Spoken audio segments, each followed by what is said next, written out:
आत्मा जब पैदा होती है तो वो अपनी जर्नी डिसाइड करके आती है।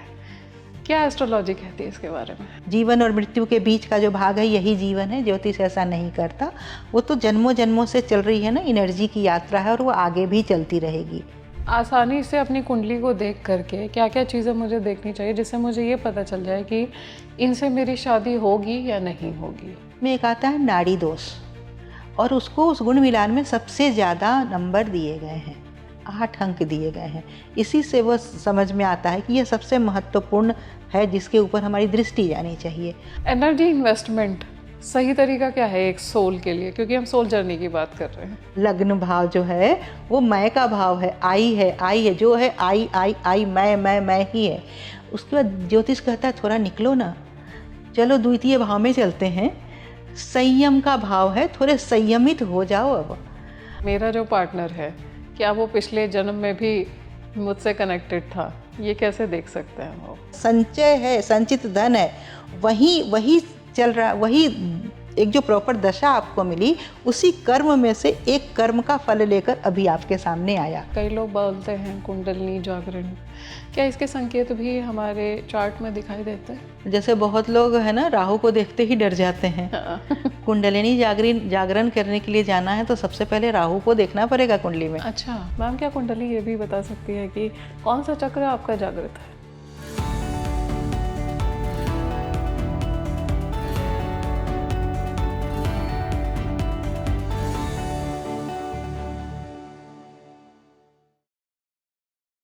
क्या आपको पता है कि आपके जो चक्र हैं उसके बारे में आपकी कुंडली बताती है कि कौन सा चक्र एक्टिवेटेड है या कौन सा चक्र ऐसा है जो बाधित है, और उसके लिए क्या कुछ रेमेडीज़ भी होती हैं जिसे कुंडली सजेस्ट करती है? एस्ट्रोलॉजी आपकी अंतरात्मा, आपकी सोल के बारे में क्या बताती है?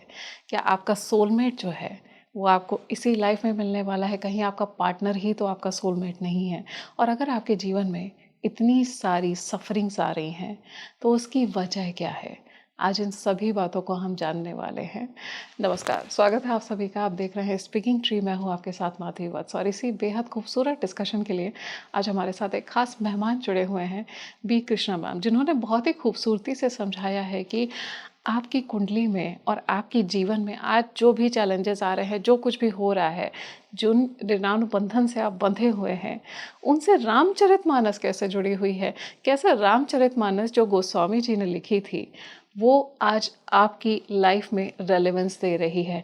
क्या आज आपकी जो प्रॉब्लम का सलूशन है वो उसमें छुपा हुआ है? एस्ट्रोलॉजी क्या ये भी बताती है कि अगर आपको कोई एंग्जाइटी, डिप्रेशन, पीसीओडी जैसे इशू हो रहे हैं तो वो क्या आप उसका इलाज कर सकते हैं? क्या कुछ रेमेडीज़ फॉलो कर सकते हैं? और आप अपनी कुंडली से यानी कि अपने बर्थ चार्ट से कैसे डिकोड कर सकते हैं, इन सभी प्रॉब्लम्स को आज हम जानने वाले हैं। तो आइए बहुत बहुत स्वागत करते हैं renowned astrologer P Krishna ma'am का। स्वागत है मैम ऑन स्पीकिंग ट्री। नमस्कार, धन्यवाद आपका। मैंने ये देखा है मैम कि आप जब भी किसी हम विषय को उठाते हैं, आप जिस तरह से समझाती हैं, लोगों के बहुत सारे सवालों के जवाब अपने आप ही मिल जाते हैं। तो आज मैं आत्मा की बात करना चाहूँगी, एक आत्मा की यात्रा, सोल जर्नी।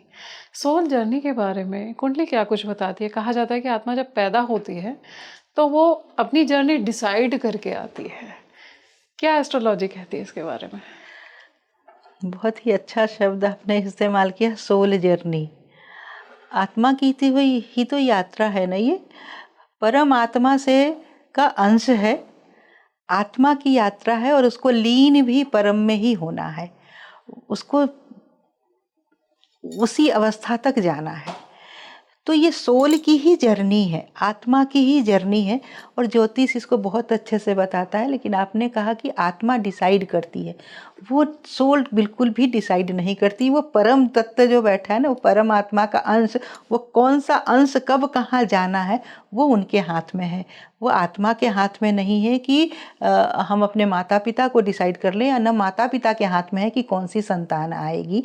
वो कहीं और से गवर्न हो रही हैं चीज़ें, और वहाँ से वो चीज़ें ज्योतिष फिर कुंडली के माध्यम से उस सोल ऑफ द जर्नी कैसे होगी वो बहुत अच्छे से सभी ग्रहों के मेल से, राशियों के मेल से, बनने वाले योग से, चलने वाली दशा से ज्योतिष उसकी तरफ हाथ पकड़कर हमारा ले चलता है कि उस यात्रा में आओ, हम लोग भी शामिल हों और उस यात्रा के सहभागी बने हम लोग भी। तो मैम इस बात का आधार क्या बनता है कि जैसे किसी आत्मा ने किसी घर में जन्म लिया, ये उसका परिवार बनेगा, ये उसके सगे संबंधी बनेंगे। ज्योतिष इसका बेसिस किसको मानता है? कि आपने बोला परमात्मा डिसाइड करते हैं, परमात्मा किस आधार पे डिसाइड करते हैं? ऋणानुबंधन ज्योतिष इसके लिए शब्द इस्तेमाल करता है, ऋणानुबंधन। और कुंडली के छठे भाव से वो देखता है, उन चीज़ों को एनालाइज करता है, विश्लेषित करता है, इसका आकलन करता है कि किस प्रकार हमारे जो कार्मिक अकाउंट चल रहे हैं वो इस जो जीवन हमारा ऐसा तो नहीं है ना कि इस बिंदु से शुरू हुआ और इस बिंदु पे जाके मृत्यु, जीवन और मृत्यु के बीच का जो भाग है यही जीवन है। ज्योतिष ऐसा नहीं करता, वो तो जन्मों जन्मों से चल रही है ना, एनर्जी की यात्रा है और वो आगे भी चलती रहेगी। तो ऋणानुबंधन के माध्यम से ज्योतिष इसको समझाता है कि हमारे कार्मिक अकाउंट कैसे रहें, उस के माध्यम से फिर समझते हुए ज्योतिष हमको दृष्टि देता है कि देखो इस वजह से ये चीज़ें यहाँ आकार ले रही हैं। मैम कहा जाता है शादी 7 जन्मों का बंधन है, ये 7 जन्म ही क्यों? ऐसा भी मैंने सुना है कई लोगों से कि ये जन्म में, हर जन्म में रिश्ते बदलते भी हैं। सच्चाई क्या है? क्या एक ही इंसान से हमारा जो रिश्ता है वो कई जन्मों तक कंटिन्यू रहता है, या फिर हमारा आज जो दोस्त है कल दूसरे जन्म में हमारा पति हो सकता है, किसी और जन्म में हमारा बेटा हो सकता है? ये रिश्ते बदलते हैं क्या? बिल्कुल, कार्मिक अकाउंट हमारा कैसा है वह ऋणानुबंधन जब ज्योतिष बात करता है तो वो कैसा है, और जिसके साथ सबसे ज़्यादा ऋण होता है वो अलग बात है कि वो ऋण शुभ है या अशुभ है, ऋण कैसा है, तो वो उतना ही नज़दीक का हमारा रिलेटिव होकर पैदा होता है। तो वह बदलता ही रहता है। हर इस जन्म में हमारे कार्मिक अकाउंट हमारे आगे की जो यात्रा है उसमें उन चीज़ों को डिसाइड करेंगे। अभी जो चीज़ें मिली हैं वो पीछे से चली आ रही हैं और वो दशा बताता है कि कौन हमारे जैसे हमारा पुत्र बना, उसके साथ हमारा सबसे नज़दीक का संबंध हमारी पत्नी बनी, हमारा पुत्र बना, हमारे माता पिता बने, तो कैसा उसके हमारे जो परिवार का एक माहौल है वो सुखमय रहेगा, शांतिमय रहेगा, या हमेशा कुछ भी कर लो अशांति ही परिवार में बना रहेगा। तो वो ज्योतिष उसकी तरफ बताता है कि यह जो जर्नी ऑफ द सोल है वो आगे की तरफ जो जा रही है उसकी यात्रा में बनाना, हमको उसको परफेक्शन की तरफ ही लेकर जाना है। लेकिन एक परफेक्शन की तरफ लेकर जाने की यात्रा शांतिमय होती है, एक होता है कि नहीं आपको थोड़ा सा रास्ते में कंकर पत्थर भी मिलेंगे, वहाँ से होकर जाना है, जाना आपको वहीं है, लेकिन तो ज्योतिष उसकी तरफ बहुत ही आराम से हमको सहज और सरल तरीके से लेकर चलता है, दिखाता भी है। मैम जो घर में अशांति होती है तो फिर क्या इसके पीछे भी ऋणानुबंधन होते हैं, पिछले जन्म के कर्म होते हैं? घर में जो अशांति होती है ऋणानुबंधन भी होती। एक तो हो गया कि संबंधों के आपसी तालमेल की वजह से चीज़ों का बिगड़ना।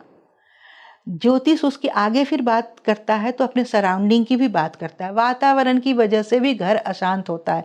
कभी कभी आप देखेंगे कि किसी जैसे इस कमरे में प्रवेश होते ही वाइब्स इतना अच्छा है कि आपका मन शांत हो जाता है। किसी कमरे में प्रवेश करते ही आपको लगेगा कि नहीं ये यहाँ थोड़ी देर भी नहीं बैठा जाएगा। तो हम ज्योतिष थोड़ा वास्तु की तरफ कहता है दृष्टि दे लो हमारा।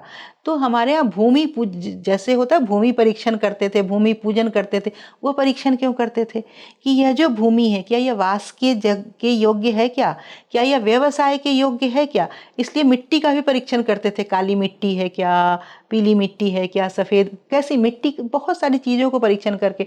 तो ज्योतिष सिर्फ कुंडली ही नहीं, एक कहिए कि समग्रता में चीज़ों को देखने की बात करता है। और ज्योतिष का फलक इतना व्यापक है कि हमारी दृष्टि वहाँ भी जानी चाहिए निकल के, कि कुंडली तो देख लिया, थोड़ा वास्तु देख लो, और वास्तु को देखते ही इन सारी चीज़ों को, वातावरण को देखो। अब जैसे किसी का मान लीजिए हम ये कमरा है, अगर इसी के बगल में बड़ा सा बरगद का पेड़ हो जाए तो उसको देखते ही हमेशा लगेगा, तेज आंधी आते ही मन में ये भय होगा कि अगर ये गिरा किसी वजह से तो वो एक भय रहेगा। लेकिन वहीं पे अगर एक चंपा चमेली उस तरीके का जो गार्डन में लगाने लायक पौधा हो तो हमारे मन को वो सुकून देगा। तो चीज़ों को सब तरीके से मिलाकर देखना, वातावरण को लेकर चलना और ज्योतिष को मतलब उसके विस्तृत जो फलक है उन सब चीज़ों को साथ लेकर चलना। हम आत्मा जो भी रिश्ते बनाती है वो सारे रिश्ते सभी ऋणाणु बंधन से बनते हैं या फिर कुछ नए रिश्ते भी आत्मा इस जन्म में बनाती है? ऋणाणु बंधन से तो जो हमें मिल गए वो ऋणाणु बंधन से बने, लेकिन उन उन रिश्तों के अलावा भी तो हम नए रिश्ते बनाते हैं ना।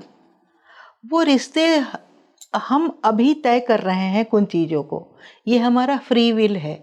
उस फ्री विल की वजह से हम उन चीज़ों को आगे आने कैसा हमारा वो बंधन कैसा क्रिएट होगा, वो कैसा ऋण होगा, वो अभी भी हम क्रिएट कर रहे हैं। तो सारी चीज़ें पहले से ही डिसाइडेड नहीं है, वो फ्री विल यहाँ काम करता है कि कुछ चीज़ों को हम नया आकार भी देते हैं, नई चीज़ों को गढ़ते भी हैं। तो दोनों चीज़ें हैं। तो फ्री विल क्या हमारे रिश्तों में भी आता है? जैसे कि अगर किसी को कोई इंसान बहुत अच्छा लग गया, वो चाहता है कि मैं इससे शादी कर लूँ, मेरी इससे शादी हो जाए, तो वो क्या फ्री विल की वजह से उससे उसकी शादी हो जाएगी? यूनिवर्स जस्ट बिकॉज कि वो फ्री विल उसका सपोर्ट कर रहा है या उसका स्ट्रॉन्ग डिज़ायर है, सपोर्ट करेगा उसे? एस्ट्रोलॉजिकली हम क्या देखते हैं? किसी के तरफ स्ट्रॉन्ग डिजायर होना और उस डिजायर को एक अर्थ दे देना, एक रूप दे देना, एक आकार दे देना, विवाह का के आकार में लेकर जाना, ज्योतिष उसकी तरफ बताता है आपको कि कैसा कुंडली से देखना, जन्म कुंडली से और नवांश कुंडली से चीज़ें कैसे दिख रही हैं कि आपके शुक्र और मंगल का संयोग अगर हो रहा है, चंद्रमा भी यदि उसमें जुड़ रहा है, और यदि कहें कि शनि और चंद्र जुड़ रहे हैं, उसमें शुक्र जुड़ रहा है, तो वो आपको एक उस तरह से आकर्षण कि नहीं चाहते हुए भी आप चीज़ों की तरफ बंधती खींचती हुई चली जाएंगी या चले जाएंगे कोई भी व्यक्ति, लेकिन वह शादी में परिवर्तित होगा क्या? तो जैसे दशा और योग, क्या वो सप्तम सप्तमेश से जुड़ रहा है, उसमें बैठे ग्रहों से जुड़ रहा है, उससे युत ग्रहों से जुड़ रहा है, नवांश में वैसे ग्रहों से जुड़ रहा है क्या, और आने वाली दशा इसको फ्रक्टिफाई करती हुई दिख रही है क्या, और फिर उसके साथ चलता हुआ गोचर, खासकर बृहस्पति और शनि का गोचर क्या सप्तम सप्तमेश से जुड़ रहा है क्या, और इसके साथ आत्म कारक को भी देखना और पुत्र कारक को भी देखना। आपका आकर्षण, तो उसके लिए पीके और डीके, जब जैमिनी सूत्र की बात ज्योतिष करता है तो पुत्र कारक और दारा कारक की भी बात करता है कि वो अट्रैक्शन आपका कैसा हो। तो ज्योतिष बहुत ही आसानी से इन चीज़ों को दिखाता है कि आप सिर्फ आकर्षित हो रहे हैं या हो रही हैं, या आगे वो विवाह में परिणति होगी इसकी, या सिर्फ ये आकर्षण सिर्फ यहीं तक रहेगा, और वो आकर्षण कैसा होगा यह भी ज्योतिष बहुत अच्छे से बताता है। मैम जैसे मैं अपने व्यूवर्स के लिए पूछना चाहूँगी, क्योंकि मेरे पास बहुत सारे सवाल आए थे कि अगर मैं किसी पार्टनर के साथ में हूँ या मैं किसी को पसंद करता हूँ, तो मैं आसानी से अपनी कुंडली को देख करके क्या क्या चीज़ें मुझे देखनी चाहिए जिससे मुझे ये पता चल जाए कि इनसे मेरी शादी होगी या नहीं होगी? सबसे पहले तो गुण मिलान में चलते हैं, जहाँ उसमें सबसे ज़्यादा देखने की बात है कि बाकी सारी चीज़ें समय के हिसाब से वो समय सापेक्ष बनाएंगे तो वो चीज़ें संभल जाती हैं, लेकिन उसमें एक आता है नाड़ी दोष, और उसको उस गुण मिलान में सबसे ज़्यादा नंबर दिए गए हैं, 8 अंक दिए गए हैं। इसी से वो समझ में आता है कि यह सबसे महत्वपूर्ण है जिसके ऊपर हमारी दृष्टि जानी चाहिए। और वो क्यों जानी चाहिए? जब नाड़ी दोष की बात करता है तो हेल्थ पॉइंट ऑफ व्यू से ज्योतिष बात कर रहा है कि विवाह के बाद दोनों के बीच दोनों का स्वास्थ्य कैसा रहेगा। और नारी दोष के बाद नारद पुराण जब बात करता है तो सूक्ष्म नारी दोष की तरफ भी लेकर जाता है। और सूक्ष्म, कभी कभी होता है कि नारी दोष तो है लेकिन सूक्ष्म नारी दोष में जाके वो नलीफाई हो गया, वो वहाँ नहीं है, तो वो ठीक है चीज़ें। लेकिन दोनों तरफ अगर हैं तो स्वास्थ्य की वजह से, जैसे हमारी जो संतति, आने वाली संतति, वो कुछ जेनेटिकली उस तरह की डिफॉर्मिटी को लेकर आ सकती है। जैसे किसी की 2 लोग हैं, दोनों की आधी आधी नाड़ी है, तो सूक्ष्म नाड़ी दोष में उसमें क्या देखेंगे? सूक्ष्म नाड़ी दोष में वो हमारे नक्षत्र है, एक नक्षत्र के 4 चरण होते हैं, उस 4 चरणों के आधार पर, जैसे मान लीजिए कि किसी की धनिष्ठा का नक्षत्र है धनिष्ठा, तो उसके 2 चरण कहाँ गए, 2 चरण कहाँ गए, वो एक-एक राशि में 2-2 चरण चले गए। तो वो उस चरण के हिसाब से वो बनी हुई है सारणी, कि हमारे नक्षत्र जैसे पुनर्वसु है, उसके 3 पद, 1 पद जा रहे हैं कर्क में और 3 पद उसके रह रहे हैं मिथुन में। तो वो उसके आधार पर वो कुंडली एक-एक पद के हिसाब से वो सारणियाँ बनी हुई हैं। तो उन सारणी में जाकर मिलान करना वो सूक्ष्म नाड़ी दोष का, तो वो मिलान करना। तो नक्षत्र के चारों पदों को आपको देखना पड़ेगा। हाँ, तो मतलब माइन्यूट से माइन्यूट जो विश्लेषण है उसकी तरफ ज्योतिष आपको लेकर चलता है कि एकदम हर स्तर पर आप जाके उसको एनालाइज कर लीजिए, उसको देख लीजिए। उसके बाद कुंडली में बनने वाले योग कि वह कैसा है और चलने वाली दशा, इसकी तरफ देखिए और उसके साथ देश काल और पात्र, इसको छोड़कर नहीं चलना, इसको मिलाकर देखना। क्योंकि बहुत बार होता है कि हम कहते हैं आजकल कि ये योग तो बना है लेकिन वो चीज़ें हो नहीं रही हैं, ऐसा क्यों? तो उसके पीछे वो वातावरण काम कर रहा है कि आप वैसा वातावरण उसको दे रहे हैं क्या? अपनी एनर्जी को आप उस तरीके से आप इन्वेस्ट कर रहे हैं क्या? हम बाहर तो की इन्वेस्टमेंट की बात करते हैं, लेकिन एनर्जी का इन्वेस्टमेंट कहाँ होना, उस तरफ हम थोड़ा अपना दृष्टि नहीं देते, विचार नहीं करते। तो उस तरह से सभी चीज़ों को मिलाकर ज्योतिष देखने की सलाह देता है। आपने एनर्जी इन्वेस्टमेंट की बात की मैम, ये बहुत ही एक यूनिक कॉन्सेप्ट जो आपने बोला है। एंड आई एम श्योर जैसे मैं कहीं एक जगह रुक गई, ठहर गई, इस पॉइंट पे मेरे दर्शक भी ठहर गए होंगे। एनर्जी इन्वेस्टमेंट सही तरीका क्या है एक सोल के लिए, क्योंकि हम सोल जर्नी की बात कर रहे हैं। सबसे पहले एनर्जी इन्वेस्टमेंट के लिए कि आप जो एनर्जी है, आपकी जो ऊर्जा है, वह सही दिशा में खपत हो, उसका वो सही दिशा में जाए और वहाँ से आपको सिर्फ सफल ही नहीं बनाए बल्कि आपके जीवन को एक सार्थक रूप दे। तो वो इन्वेस्टमेंट कैसे, उसकी शुरुआत कहाँ से? तो ज्योतिष आपको हाथ पकड़ के कुंडली के पहले भाव में ले जाता है, जो कहता है संयमित हो जाओ तुम थोड़ा सा। तो कैसे संयमित होना, उसको ज्योतिष परिभाषित करता है। उसके बाद और वहाँ पर वो जो पहला भाव है वो मय का भाव है, लग्न भाव जो है वो मय का भाव है, आई है जो है, आई मैं ही है। उसके बाद ज्योतिष कहता है थोड़ा निकलो ना, चलो द्वितीय भाव में चलते हैं, संयम का भाव है, थोड़े संयमित हो जाओ अब। और वाणी का संयम, मतलब हर तरीके का संयम हम अपने भीतर ले आए और आई से निकल के अब तुम वी में आ जाओ, कुटुंब है हमारा। तो आई से निकले हम वी में आए, आई में जब तक रहेंगे हम इलनेस की तरफ जाएंगे, वी में जाते ही वेलनेस की तरफ जाएंगे, तो इलनेस से वेलनेस की तरफ। तो ये एनर्जी का इन्वेस्टमेंट धीरे धीरे हर एक भाव में ज्योतिष हमें लेकर चलता है और बताता है। मैम, सोल जर्नी में सोल कॉन्ट्रैक्ट्स की भी बात आती है, जैसे आपने बोला ऋणानुबंधन, सोल कॉन्ट्रैक्ट में ट्विन फ्लेम, इनकी भी बात होती है। तो ट्विन फ्लेम जो होते हैं ये हमारी लाइफ में किस तरह से आते हैं, और क्या ये ट्विन फ्लेम्स सभी सोल्स की लाइफ में आते हैं? तो इसमें तो ज्योतिष अपने यहाँ संस्कार को लेकर आता है ना, परिवार को लेकर, और अपने यहाँ परिवार की परिवार जो है वो इंटेंस फीलिंग ही तो है एक दूसरे के प्रति। वो फीलिंग चाहे वो माता पिता के तरफ हो, चाहे अपनी पत्नी के तरफ हो, अपने समाज के तरफ हो, हर एक, सिर्फ समाज ही नहीं, ज्योतिष जब विवाह की, परिवार की बात करता है उसकी शुरुआत विवाह से कर रहा है और उस समय वो इंटेंस फीलिंग ही तो लेकर आ रहा है।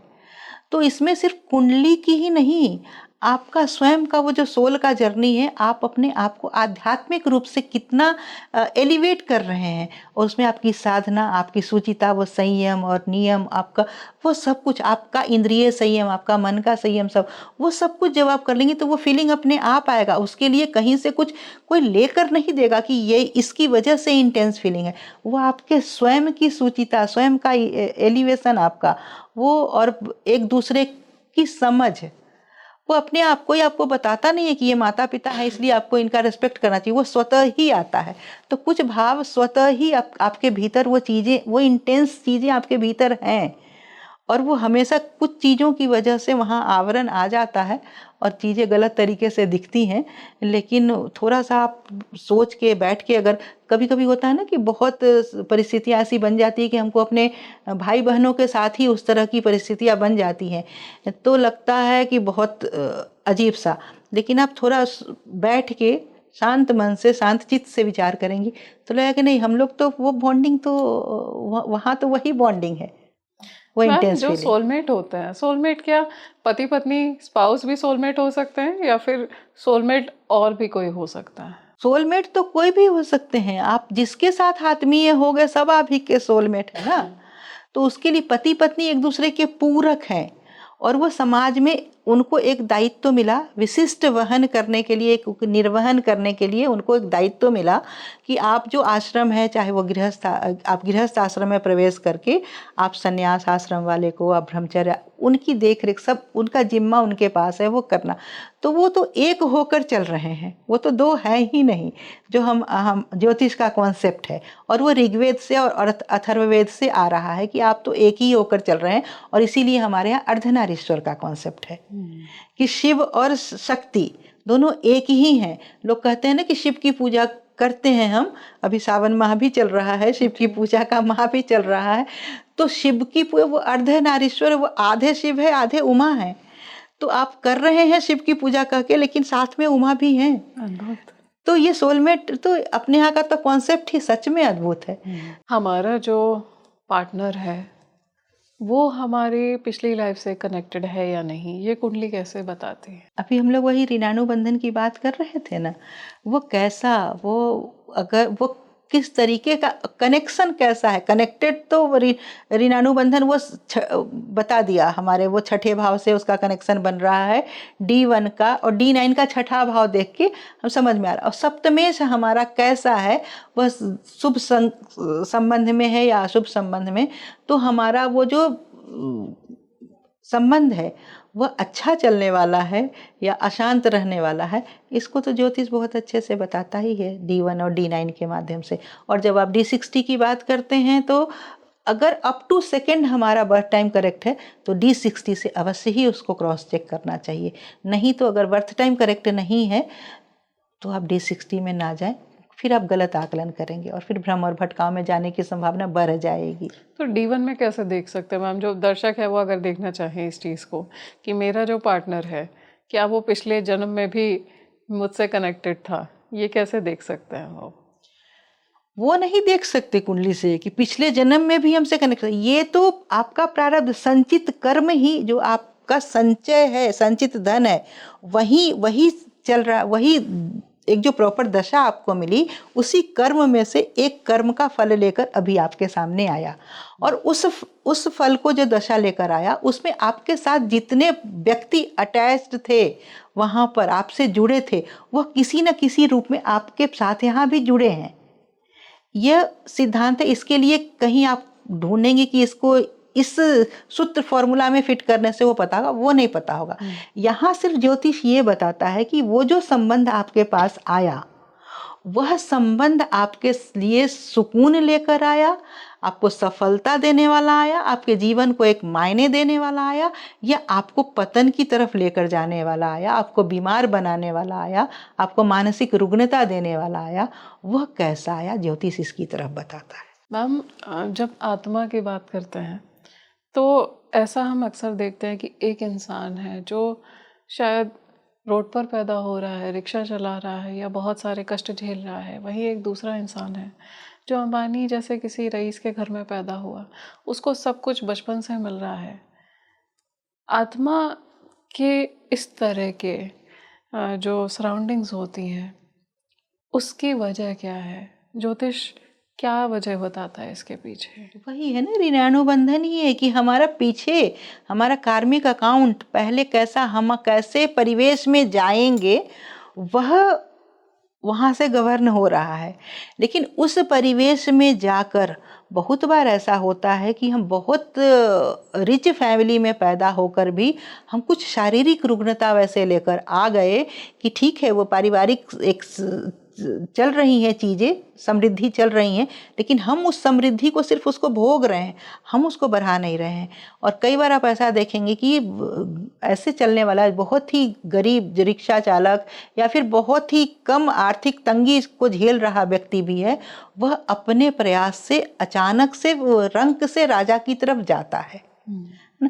तो वो वहाँ से उन चीज़ों को, वो कार्मिक अकाउंट ही तो उसका सेटल हो रहा है कि यहाँ भी आकर आप अपने पुरुषार्थ के द्वारा आप वैसे योग लेकर आए हैं कि सही समय पर, और उस योग की दिशा में आप निरंतर प्रयत्नशील हैं, आप सोच भी रहे हैं। एक ही एकदम एक, जैसे कहते हैं ना कि हमारे सामने लक्ष्य चला रहा है रिक्शा, लेकिन उसके मन में है कि हमको वहाँ तक जाना है, वो लक्ष्य निर्धारित कर चुका है, और उसके लिए हमें किन से मिलना, कैसा प्रयास करना, छोटे छोटे प्रयासों से भी वो धीरे धीरे निरंतर उस दिशा में चलायमान होता है, तो वो उसको प्राप्त कर लेता है। तो राजयोग भी अगर किसी की कुंडली में है तो उसके लिए पुरुषार्थ जरूरी है। पुरुषार्थ जरूरी है, क्योंकि हमारा जो संचित और प्रारब्ध कर्म है, जो एस्थेटिक चीजें हैं, वो डायनेमिक तभी होंगी ना जब उसको पुरुषार्थ मिलेगा, हम कर्म करेंगे। और धर्म अर्थ काम मोक्ष, हमारे यहाँ सबसे पहले धर्म, कोई भी काम हमारा है वो धर्म आधारित हो, मतलब हम उच्छृंखल ना हो जाए, किसी गलत दिशा में नहीं चले जाएं, उसके लिए हमारे सामने कुछ नियम रखे गए, कुछ आचरण रखे गए, वही संयम नियम जो रखे गए उसकी तरह से, तो वो जाके इन चीज़ों की व्यवस्था की गई ज्योतिष में। मैम क्या कुंडली ये बता सकती है कि अभी हमारी लाइफ में जो परेशानी आ रही है उसके पीछे हमारे किस तरह के कर्म जिम्मेदार हैं? पिछले जन्म के जो अगर कर्म है तो वो किस तरह के कर्म जिम्मेदार है? पिछले जन्म के कर्म ही, वो कार्मिक अकाउंट ही तो सेटल हो रहा है कि अभी हमारे जीवन में जो ये परेशानियां आ रही हैं, वो हमारा मेंटल स्टेटस ऐसा बना दे रहा है कि हम कुछ सोचने समझने की स्थिति में ही नहीं रह रहे हैं। तो ज्योतिष एक तो उस स्टेट में हमको लेकर, हम वहाँ पर हैं, ज्योतिष हमको वहाँ से कहता है दृष्टि बदलो, उससे थोड़ा निकलकर बाहर देखो। तो वहाँ से निकलने की दृष्टि कैसे हमको वो देखना आना चाहिए। तो कुंडली मल्टी लेयर्ड है, उसके हर लेयर को खोलना आना चाहिए उस लेयर में जाकर, क्योंकि अगर किसी सोल की जर्नी है और सोल उन्हीं का अंश है, वो परम है, तो सबसे भीतर तो हमारे भीतर वो इन्फिनिटी है। तो हम छोटे मोटे चीज़ों से संतुष्ट होने वाले नहीं हैं, हमें तो खूब चाहिए चाहिए चाहिए। और उपनिषद भी में भी जब हम जाते हैं, इसकी बात ऐतरेय उपनिषद में जाते हैं और श्वेताश्वर उपनिषद में जाते हैं, तो वहाँ ईश्वर दे, और जब इसमें बृहदारण्यक उपनिषद में फिर हम जाते हैं, जब सृष्टि रचना की बात हो रही है, और जब मनुष्य वो कहता है ना, not enough not enough not enough, वो कहता जा रहा है कि नहीं, तो ईश्वर फिर ये बनाते हैं वो बनाते हैं, उसके लिए सब बनाते हैं वैसे करके, फिर वो कहता है हाँ अब ये ठीक है। तो वो हमारी प्रवृत्ति ही है उन चीज़ों में जाना। तो उस ज्योतिष को उस तरीके से लेकर चलना और चीज़ों को समझना, तब हमारी जो यात्रा है, जर्नी ऑफ द सोल है, और वो डेस्टिनी ऑफ द सोल भी है, वो भी हमारे सामने स्पष्ट होने लगेगा। मैम जैसे कहा जाता है कि फ्री विल की आपने बात की, तो फ्री विल से क्या इंसान अपनी डेस्टिनी भी बना सकता है, नई डेस्टिनी लिख सकता है? बिल्कुल लिख सकता है। अगर नई डेस्टिनी नहीं लिखनी होती तो जन्म क्यों लेता, है ना। वो तो एनर्जी की यात्रा थी, वो चल रही थी, चलती रहती। हमको यहाँ कुछ नया लिखना है, तभी तो आना है, हम आए हैं। और इसके लिए हम हमेशा एक ही एग्जाम्पल देते हैं कि जैसे मिलिट्री में हम जाते हैं तो कितने टफ सिचुएशन में डाला जाता है हमें ना, क्योंकि हमारे अंदर का वो बेस्ट निकाल कर लाना है। तो हमारे अंदर के बेस्ट को निकालने के लिए हमें अलग अलग सिचुएशन में उनको डालना है, और उस सिचुएशन में जाके हमारा बेस्ट निकल कर आना है। तो हम अपने आप को बदल ही तो रहे हैं ना, तो हम अपना भाग्य बदलते हैं, और हम अपने भाग्य को बदलने के लिए हमारा प्रमाण शास्त्र दे रहा है।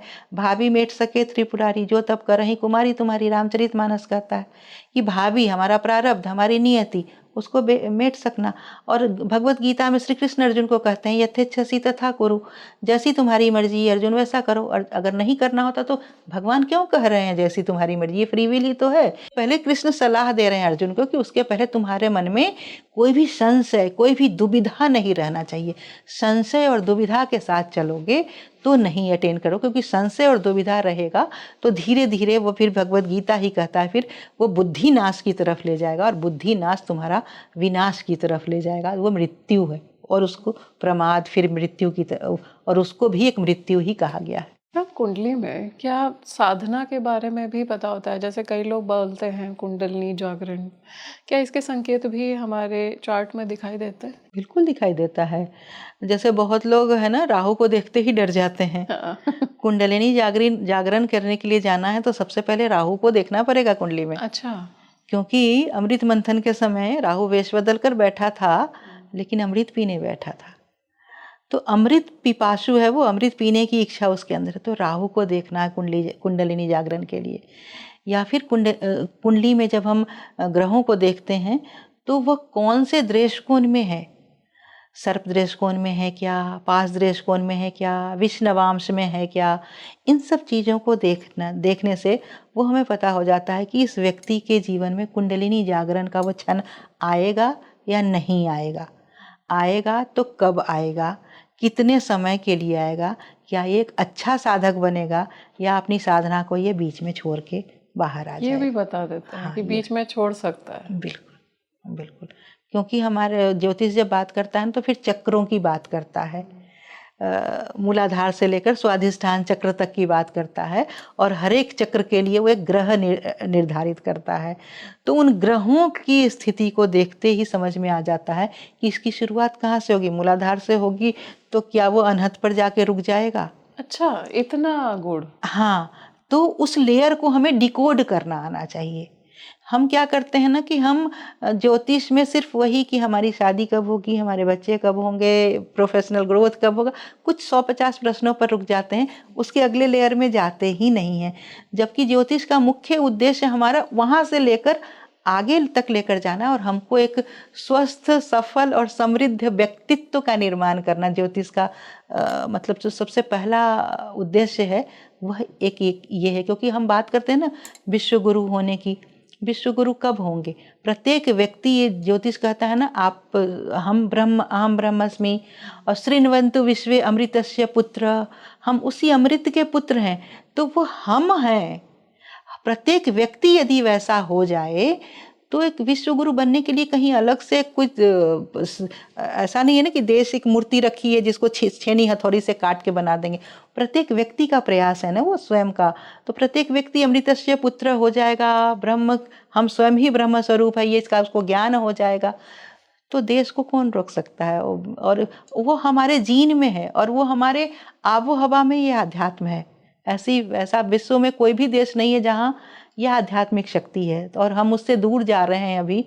तो आपका ये पॉडकास्ट एक ये भी बहुत ही अच्छा आपका विषय है कि हमें शायद उस तरफ उस तरीके से देखने को प्रेरित करे और हम वापस अपने जड़ की तरफ लौटें। मैम क्या कुंडली ये भी बता सकती है कि कौन सा चक्र आपका जागृत है? बिल्कुल बता सकता है।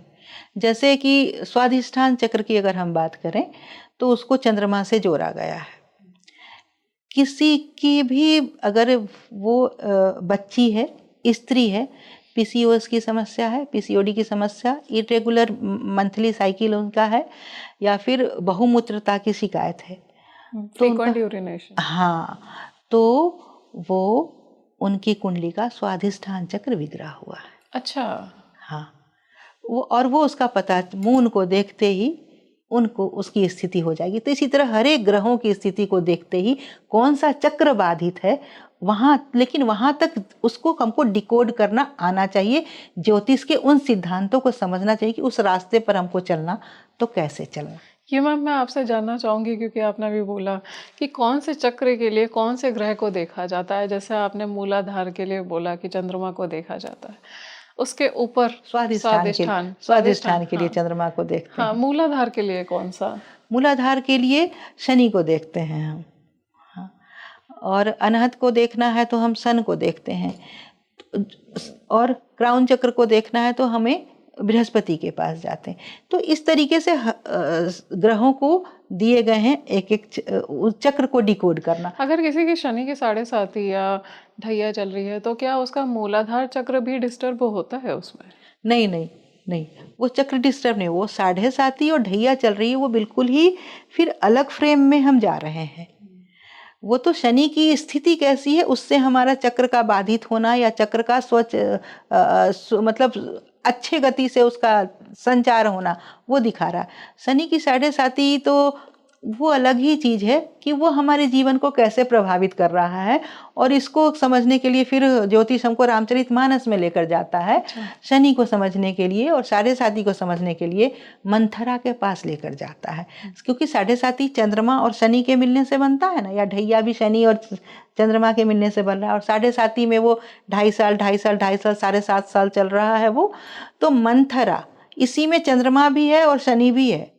मन और थरा तोड़ना, ज्योतिष कहता है कि कोई भी चीज को ना जब तक पूरी तरह से उसको डिसेक्ट करो, मतलब उसको तोड़ो, काटो और एक एक निरुक्त में जाओ उसके, और वहां से फिर वो अर्थ आएगा तुम्हारे पास, तब चीजों को सही तरीके से तुम देख सकोगे, नहीं तो भ्रम में जाओगे। मन और थरा, मन हमारा और थरा का मतलब अस्थिर। अच्छा। वैसा व्यक्ति जिसका मन बहुत अस्थिर है, मंथरा, मंथर हो गति जिसकी, तो जिसका मन बहुत अस्थिर, बहुत तेजी तेजी चल रहा है, वो मून है, फास्टेस्ट मूविंग प्लेनेट है। मंथर जिसकी गति मंद है, वो शनि है, स्लोएस्ट मूविंग प्लेनेट है सबसे। तो मंथरा हमें सूर्य और चंद्रमा और शनि की तरफ लेकर चला। और मंथरा को त्रिवक्रा कहा गया है रामचरितमानस में। तो त्रिवक्रा 2.5 साल 2.5 साल 2.5 साल 7.5 साल। और प्रभावित कौन हो रही है? कैकेयी। कैकेयी के साथ मंथरा शुरू से है, उसके जन्म से ही उसके साथ है, उसकी दासी उसके साथ है। तो कैकेयी बहुत बुद्धिमती स्त्री है। बुध, बुद्धि के कारक बुध, तो बुध और चंद्रमा साथ में है क्या कुंडली में? और बुध विग्रह हुआ तो नहीं है, बुध कहीं वैसे प्रभाव में तो नहीं है कि वो जल्दी ही बुद्धि अपना, मतलब मन का लगाम बुद्धि पर हावी हो रहा है वहाँ। तो बुध की स्थिति देखना साढ़े साती को समझने के लिए। और फिर कहा गया राहु की दशा चल रही है अवध में, और वहाँ तुलसीदास जी लिखते हैं अवध साढ़े साती तब बोली। और राहु की दशा चल रही है, तो दशा भी यदि चल रही है, उस राहु की दशा चल रही है, या फिर अशुभ भावों की दशा चल रही है, बुध विग्रह हुआ है, चंद्र और शनि उस तरीके से जुड़े और साढ़े साती, तब वो साढ़े साती उस तरीके से प्रभाव लेकर आएगा जैसा हम लोग अयोध्या में देखे। लेकिन अगर ये सभी चीजें नहीं हैं, मन के ऊपर बुद्धि का लगाम है, मंथरा के ऊपर कैकेयी अगर नहीं मानते उनके बात को, तो मन के ऊपर बुद्धि का लगाम हो जाता। तो बुध क्या अच्छा है, विवेकी बना रहा है हमें, क्या बृहस्पति का दृष्टि की दृष्टि मिल रही है उससे, क्या मन भी हमारा स्थिर है, क्या हमने मन को, अपने इंद्रियों को इतने अच्छे से निग्रह कर दिया है कि मन भी हमारा स्थिर हो गया है। तो यही साढ़े साती जो हमें उस तरह की अशांति में लेकर जा रहा था, यही साढ़े साती इस समय हमारे लिए ग्रोथ का समय हो जाएगा। हम बहुत चीज़ों को, बहुत ऊंचाइयों को हासिल कराने वाला हो जाएगा। तो सभी चीज़ों को देखने का अपना एक दृष्टिकोण ज्योतिष देता है कि इस तरीके से भी इसको देखना, नहीं तो फिर भ्रम और भटकाव में जाके सही चीज़ें निकल कर नहीं आ पाएंगी। तो उसको soul of the journey, destiny of the journey, या उसकी तरफ या चक्रों की तरफ साढ़े साती लेकर नहीं जाता। ग्रहों की अपनी जो स्थिति है, शुभता अशुभता, वो बता सकता है कि आपके समय में अगर उसकी दशा भी चल रही है तो ये चक्र बाधित हो सकता है। तो अगर अशुभ इम्पैक्ट दे रहा है तो फिर वो चक्र बाधित हो सकता है। वो चक्र बाधित हो गया तो आपको समझ में आ गया ना कि अभी आपको प्रयास करना पड़ रहा है कि हम जागृत कर रहे हैं, लेकिन आपको पता है कि हमारा जागरण यहाँ पर जाके वो अब रुकेगा, हमारा बैरियर है यहाँ पर। तो आप उस दिशा में पहले से उस तरीके का प्रयास करेंगी, अपनी साधना का स्तर वहाँ तक उस तरीके से मोड़ेंगी कि हमको यहाँ पर अपने प्रयास को बढ़ाना। तो ये ज्योतिष समय से पहले आपको चीज़ों को बता देता है। एक मैम अचानक से एक सवाल मेरे एक व्यूअर का आ गया क्वेश्चन मेरे मन में कि अगर कोई इंसान एंजाइटी से पीड़ित है या डिप्रेशन में है तो क्या उसका अनाहत चक्र बाधित होता है? एस्ट्रोलॉजी क्या बताती है ये इस तरह की बातों के बारे में? अनाहत चक्र बाधित होने की बात इस समय ज्योतिष नहीं करता है। जब आप एंजाइटी से पीड़ित हैं, स्ट्रेस्ड हैं, डिप्रेशन में जा रहे हैं, तो सबसे पहले देखिए चंद्र आपका कहाँ है। और उसके साथ साथ सिर्फ कुंडली का चक्र नहीं, चंद्र नहीं देखना, ज्योतिष एक सलाह देता है प्रत्येक व्यक्ति के लिए कि वो एक में हम डायरी लिखते हैं, बहुत सारी चीज़ों के लिए डायरी मेंटेन करते हैं, एक अपना पर्सनल कैलेंडर बना लें कि हम ग्रहों से बात करना शुरू कर दें। अच्छा। और आप जैसे ही देखेंगी कि आपकी कुंडली का चंद्रमा या कुंडली का शनि उससे पर्टिकुलर पोजीशन में आपका गोचरीय चंद्रमा जब जा रहा है ना, तो आप कुछ समय के लिए वो डिप्रेस्ड स्टेट में जा रही हैं, अच्छा। एंग्जाइटी वाले स्टेट में जा रही हैं। तो एक आपका पर्सनल कैलेंडर ना एक वो बता देगा कि दशा नहीं भी चल रही है लेकिन आप जा रहे हैं। रामचरितमानस में राम गए थे लंबे डिप्रेशन में, योग वासिष्ठ की रचना हुई है उसके बाद। बीच बीच में राम थोड़े समय के लिए भी छोटे छोटे डिप्रेशन में गए हैं, अवसेरी कहा गया उसको। जब भरत ननिहाल गए हैं उस समय भी राम को थोड़ी एंग्जाइटी हो रही है, डिप्रेस्ड हो रहे हैं, लेकिन वो उससे निकल के बाहर आ रहे हैं। तो रामचरितमानस हमको एक व्यापक दृष्टि दे रहा है कि एक बड़े मतलब एक दशा ही बता रहा है कि हम उस स्टेट में, उस फेज में जाएंगे क्या। और एक दशा वह तो अच्छी वाली है, हम क्लास में टॉपर भी हैं, सब कुछ अच्छा कर रहे हैं, लेकिन अचानक से नीट का एग्ज़ाम हो, उसमें क्वालिफाई कर चुके हैं, नीट का एग्ज़ाम रद्द हो जाता है, उसकी वजह से बच्चे कहाँ चले गए। सब कुछ होते हुए भी वो उस फेज में गए ना। तो आप वो पर्सनल कैलेंडर बना लेंगी अपना, तो उससे वो देख पाएंगे, हम देख पाएंगे, आप देख पाएंगे, या कोई भी देख पाएंगे कि यह फेज जो है हमें उस स्टेट में लेकर जा सकता है। तो हम पहले से उस तरीके से तैयार कर लें, अपनी साधना को बढ़ा लें और अपना वे ऑफ थिंकिंग जो है उसको बदल लें, अपने लाइफ स्टाइल को परिवर्तित कर लें, तो हम वहाँ से आसानी से निकल कर आ सकते हैं, बशर्ते कि कुंडली ये न दिखाए कि वह समय आपके लिए फैटल हो जाएगा। ओह अच्छा, मतलब लाइफ का रिस्क ना हो, रिस्क ना हो। मैम ऐसा कहा जाता है कि गुरु की कृपा, सदगुरु की कृपा, परमात्मा जिनको परमात्मा स्वरूप ही कहा जाता है, सर्वोपरि होती है। तो उनकी अगर कृपा, सदगुरु की कृपा किसी को मिल जाती है तो क्या उसकी कुंडली के सारे दोष नलिफाइड हो जाते हैं सच में? नहीं, कुंडली के कोई भी दोष नलिफाइड नहीं होंगे। गुरु की कृपा आपको उस दोष को सहते हुए बिना मन को अशांत किए सुकून के साथ आगे बढ़कर एक बेहतर इंसान बनने में वो कृपा आपकी मदद करेगी। वो छतरी की तरह काम करेगी कि बारिश हो रही है, आपको भीगने नहीं देंगे गुरु, आपको वहाँ से निकाल कर बाहर ले आएंगे, लेकिन उसको नलीफाई गुरु नहीं कर सकते। मतलब इम्पैक्ट रहेगा, लेकिन हमें उसको झेलने की हमारे अंदर एक सहनशीलता आ जाएगी और एक प्रोटेक्शन, जैसे आपने बोला कि छतरी की तरह वो गुरु आपके ऊपर लगा देते हैं, तो उतना इम्पैक्ट नहीं रहेगा, हम झेल सकते हैं उसको, हम झेल सकते हैं। और वहाँ से क्योंकि और ज्योतिष एक और सलाह देता है कि हमें उसको काटने की कोशिश भी नहीं करनी चाहिए, क्योंकि हमारा वो बैलेंस कैसे होगा। फिर तो हम उस कार्मिक अकाउंट को बचा के रख लिए ना कि यहाँ गुरु की, हम सोच रहे हैं कि गुरु की कृपा हो जाए, या किसी हम जाते हैं हे भगवान इसको दूर कर, हम मंदिर में मन्नत भी मांग लेते हैं ना उसके लिए, वो नहीं करना, इसको झेल के निकलना, क्योंकि फिर तो हम ये बचा लिए, ये बचा हुआ कभी ना कभी तो आएगा, तो इसको यहीं खत्म होने दो। तो उसके लिए फिर गुरु एक व्यक्ति के रूप में भी हो सकता है, ज्योतिष कहता है गुरु एक मंत्र के रूप में भी हो सकता है। तो ज्योतिष मतलब गुरु के रूप में कि आप व्यक्ति के रूप में भी आ सकते हैं या मंत्र के रूप में। बहुत बार होता है कि आप कोई एक मंत्र अचानक से आपके स्वतः स्फूर्ति वो होता है मंत्र, आप करना शुरू करती हैं और आप देखेंगे कि बहुत सारी चीज़ें उससे शांत होनी शुरू हो जाती हैं।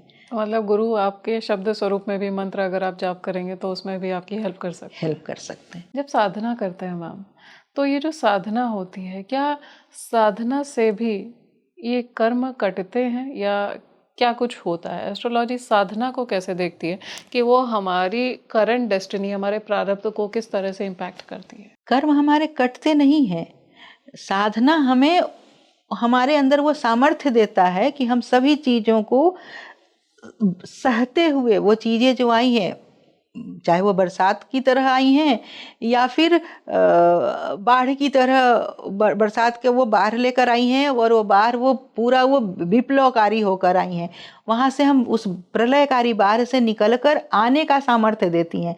क्योंकि हमारी यात्रा तो अनंत है, जाना हमें वहाँ तक है, तो हमें उस तरीके से अपने आप को परिवर्तित करना है, संवर्धित करना है, परिष्कृत करना है।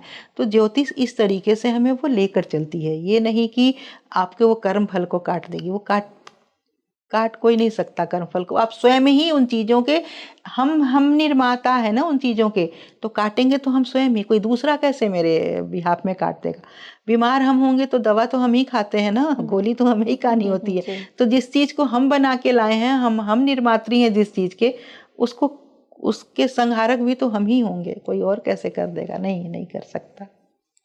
मैम चक्र, जैसा आपने बोला कि अगर ये चक्र डिसबैलेंस है तो ये प्रॉब्लम हो सकती है। चक्रों को बैलेंस करने के लिए और हमारी लाइफ एक पॉजिटिव शेप ले ले, साथ ही साथ हमारी लाइफ स्पिरिचुअली भी ग्रो करे, इसके लिए क्या कोई रेमेडीज़ हैं जो इंसान हर दिन फॉलो कर सकता है? मैं ये अपने व्यूवर्स के लिए पूछ रही हूँ। बिल्कुल फॉलो कर सकता है प्रत्येक दिन, और करना भी चाहिए प्रत्येक व्यक्ति को, कि हमारा हर एक जो क्षण है वो नया क्षण है। हम प्रत्येक क्षण नए होते जा रहे हैं, तो हमारा जो नया रूप है, नया स्वरूप है, वो बेहतर की तरफ जाए, उसका प्रयास तो हर समय सबको करना चाहिए। और उसकी शुरुआत ज्योतिष जैसे पहले ही लेयर में जो करता है तो बहुत स्थूल से शुरू करता है कि हम संयमित हो गए, हम कुछ नियमित हो गए। उसके बाद हम आसन, फिर प्राणायाम। प्राणायाम और प्राणायाम से पहले आसन, क्योंकि जब हम प्राणायाम कर रहे हैं तो सांसों का आना और जाना, वो प्रवाह हमारे शरीर में कैसे संचरित हो रहा है उसकी बात कर रहे हैं। तो वो संचार अच्छे से हो, तो उसके पहले हमारा पोस्चर वो सही होना चाहिए। नहीं तो पता चला कि उससे हम उसको इससे समझ सकते हैं ना, जैसे ये ग्लास है, इसमें अगर हम एक स्ट्रॉ डाल दे तो यहाँ वो तिरछा दिखेगा जी। और वो होता नहीं है, लेकिन वो तिरछा, लेकिन अगर सच में वो तिरछा हो जाए तो प्रवाह वो रुकेगा, बाधित होगा वहाँ पर। तो उस तरीके से उसका प्रवाह सही हो, तो हमारा पोस्चर सही होना। उसका प्राणायाम, प्राणायाम क्यों जरूरी? कि हमारे मन और प्राण के बीच का लय एक समान हो जाना। क्योंकि हमारा मन अशांत होता है तो हम देखते हैं कि हमारा सांस तेज चलने लगता है, और प्राण अगर तेज चल रहा है तो हमारा मन, वो वाइस वर्सा चलती हैं चीज़ें। तो मन और प्राण के बीच में एकात्म बहुत ज़रूरी आगे की यात्रा के लिए। और वो चतुर्थ भाव, इसलिए चतुर्थ भाव को बहुत ही रहस्य वाला भाव कहा गया है। और तो उस भाव को समझना, और वहाँ से नई, वो मोक्ष का भी भाव है, तो उससे लिबरेट होना, मतलब अभी तक जो जकरन थी वहाँ से निकलकर फिर आगे तो पंचम भाव में प्रत्याहार है। वहाँ पर अपने इंद्रियों का संयम है। हमने प्राण को तो संयम कर लिया, लेकिन हमारी इंद्रियां हैं, हम अपने सांसों को नियंत्रित कर लिए, लेकिन कोई भी विषय हमारे सामने आया, अभी हम कुछ और पढ़ रहे हैं लेकिन सामने टीवी में कुछ और आ गया, तो हम फट से यहाँ से निकल के हमारा ध्यान टीवी की तरफ जाएगा। उसके बाद कुछ और इधर कुछ और बजने लगा, ढोल नगारा, तो हम तुरंत वहाँ चले जाएंगे। तो अलग अलग विषयों में हम छन छन चले जाते हैं। वहाँ हमारा कंट्रोल होना, नियंत्रण होना, कि नहीं, अगर हमें अभी यहाँ होना है तो यहीं होना है, तो कैसे उसको नियंत्रित करना। फिर आगे जाके मन और बुद्धि का, वहाँ मन और प्राण का था, अब हम इंद्रियों के साथ, अब हम मन और बुद्धि का नियंत्रण कर रहे हैं, कि मन पे बुद्धि का लगाम होना।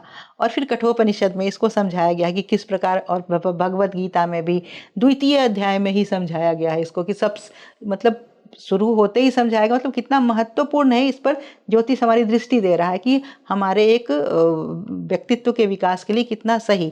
फिर उसके बाद सप्तम भाव में जाना, तो फिर हमारी धारणा है, वह छठा भाव जब हम मन और बुद्धि से निकल गए तो हमारी एक धारणा बन गई, तो ध्यान।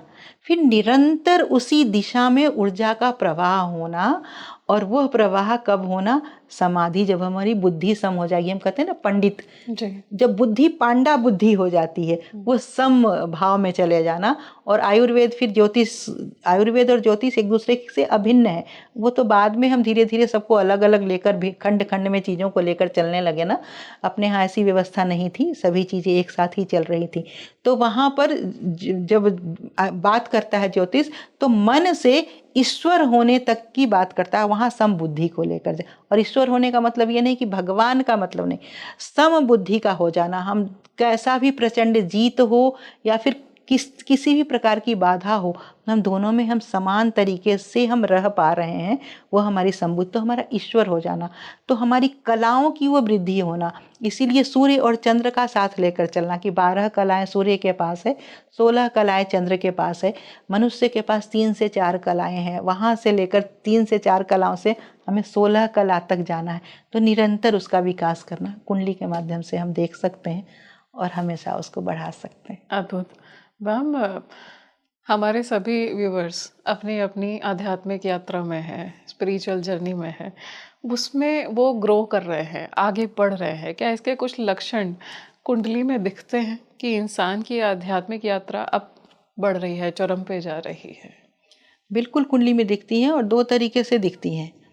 एक तो दिखती हैं कि आध्यात्मिक का मतलब अधि और आत्मिक। अधि का मतलब टू नो, जानो किसको, आत्मिक, आत्मा को, मतलब स्वयं को, सेल्फ रियलाइजेशन हो रहा है, ये स्वयं को जानना। तो ज्योतिष सबसे पहले कहता है सेल्फ रियलाइजेशन, खुद को जानना। तो उनकी जो आध्यात्मिक जर्नी है वो स्वयं को जानने की दिशा में है, या कुंडली फिर यह बताती है कि वो स्पिरिचुअलिटी के नाम पर वो कह रहे हैं कि मैं एक मिशन पे आया हूँ, मैं ये वो मिशन, वो स्वयं को जान नहीं रहे हैं लेकिन बाकी चीज़ों को जानने का दावा करते हैं कि मैं वो कर। तो ज्योतिष ये भी बताता है कि फिर वो कितने समय के लिए, क्योंकि जब तक स्वयं को नहीं जानते हुए हम बाहरी चीज़ों को जानने का दावा करके चलेंगे तो हम कुछ समय के बाद गायब हो जाएंगे सीन से। तो नहीं ऐसे क्या लंबा। कुछ योग बनते हैं कुंडली में जो ये बताए कि इंसान अपनी आध्यात्मिक जर्नी में उन्नति कर रहा है, आगे बढ़ रहा है? हाँ, अगर वो स्वयं को ही परिष्कृत करने की कोशिश कर रहा है तो कुंडली के केंद्रीय भाव बहुत मजबूत होंगे, है ना। तो और उसके पंचम नवम भी मजबूत होंगे। बृहस्पति की का जो वहाँ दृष्टि है, या बृहस्पति का जो वहाँ पर उसकी युति है, उसकी स्थिति है, उसको देखना। उसके बाद राहु और शनि की स्थिति देख, तो हर एक ग्रहों को देखना है कि सभी ग्रह मिलके, वो ऐसा नहीं है कि यह ग्रह अच्छा दे रहे हैं या यह ग्रह शुभ और अशुभ। कुंडली में तो वो योग बन के शुभता और शुभता की तरफ जाते हैं, लेकिन वास्तविकता में प्रत्येक ग्रह शुभ भी है अशुभ भी है।